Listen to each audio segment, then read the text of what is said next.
एक ज़माने में पाकिस्तान में क्रिकेट सिर्फ साहिब हैसियत अफराद ही खेलते थे, क्योंकि वही अफोर्ड कर सकते थे।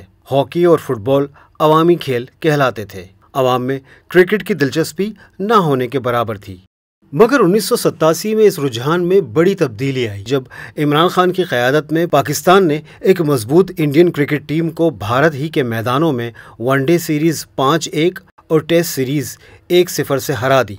क्रिकेट अचानक अवामी खेल बन गया और यहीं से पाकिस्तान और भारत के दरमियान क्रिकेट दुश्मनी या क्रिकेट राइवलरी का आगाज़ हुआ।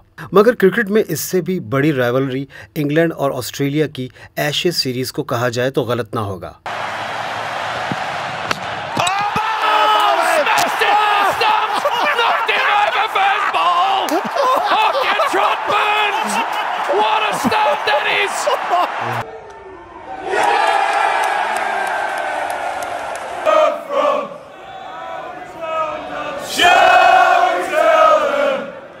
ये सीरीज़ अपने नाम की तरह एक दिलचस्प तारीख रखती है और शायद यही सीरीज़ है जिसके दम पर टेस्ट क्रिकेट आज तक ज़िंदा है। मज़ेदार कहानी सुनने से पहले चैनल ज़रूर सब्सक्राइब कर ले ताकि ये भी ज़िंदा रहे।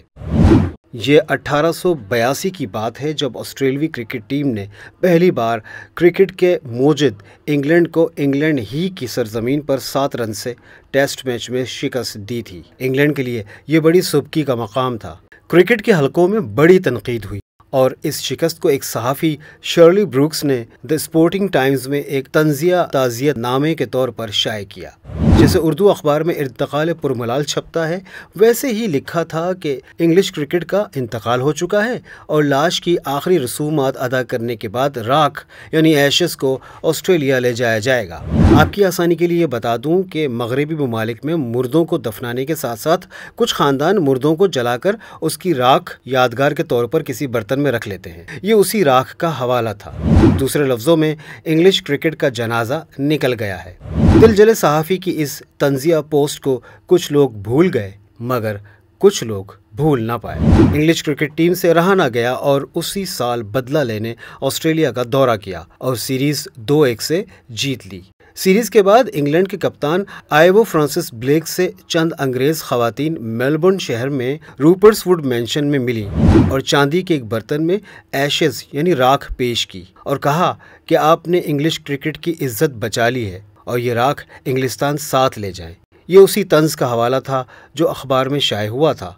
ये उन ख़वातीन का बड़ा अजीब लेकिन हुब्बुल वतनी का इजहार और इत्मीनान था कि इंग्लैंड ने अपनी खोई हुई इज्जत ऑस्ट्रेलिया से वापस छीन ली थी। बाद में उनमें से एक खातून फ्लोरेंस मर्फी ने इंग्लिश कप्तान ब्लेक से शादी भी कर ली। बस यहीं से दोनों ममालिक के दरमियान टेस्ट सीरीज़ को एशेज सीरीज़ का नाम दिया गया। अब वो इस राख के लिए लड़ते हैं। वो अलामाती राख जो बाद में लाल मिट्टी से बनी तकरीबन 15 सेंटीमीटर की एक बोतल में मुंतकिल कर दी गई, जिसे एशेज सीरीज़ जीतने वाली टीम अपने साथ ट्रॉफ़ी के तौर पर ले जाती है। कहा जाता है कि ये स्टंप पर रखी जाने वाली एक बैल की राख है। वैसे बोतल को कभी भी ऑफिशियल ट्रॉफ़ी के तौर पर इस्तेमाल नहीं किया गया और एशेज सीरीज़ के अख्ताम पर फातेह टीम को जो छोटी ट्रॉफ़ी दी जाती है वो नकल होती है। असल बोतल लॉर्ड्स क्रिकेट ग्राउंड में मालबोर्न क्रिकेट क्लब म्यूजियम में मौजूद रहती है, जिसे ब्लेक की बेवा ने 1928 में अतिया किया था। अलबत्ता 2 मौक़ों पर 1988 और 2006 में इस बोतल को ऑस्ट्रेलिया का दौरा करने की इजाज़त दी जा चुकी है। एशेज सीरीज़ इंग्लैंड और ऑस्ट्रेलिया के दरमियान गुज़िश्ता 137 साल से खेली जाने वाली टेस्ट क्रिकेट सीरीज़ है। अब तक एशेज की 72 सीरीज़ खेली जा चुकी हैं। ऑस्ट्रेलिया ने यह सीरीज़ 34 मरतबा जीती है, जबकि इंग्लैंड ने 32 मरतबा कामयाबी हासिल की और 5 मरतबा ये ड्रॉ हुई। 2023 में 73वीं बार ये टेस्ट सीरीज़ हो रही है। तो ये थी एशेज सीरीज़ की दिलचस्प तारीख़, जिसे 2 ममालिक के बीच खेले जाने वाले खेलों के कदीम मुकाबलों में गिना जाता है।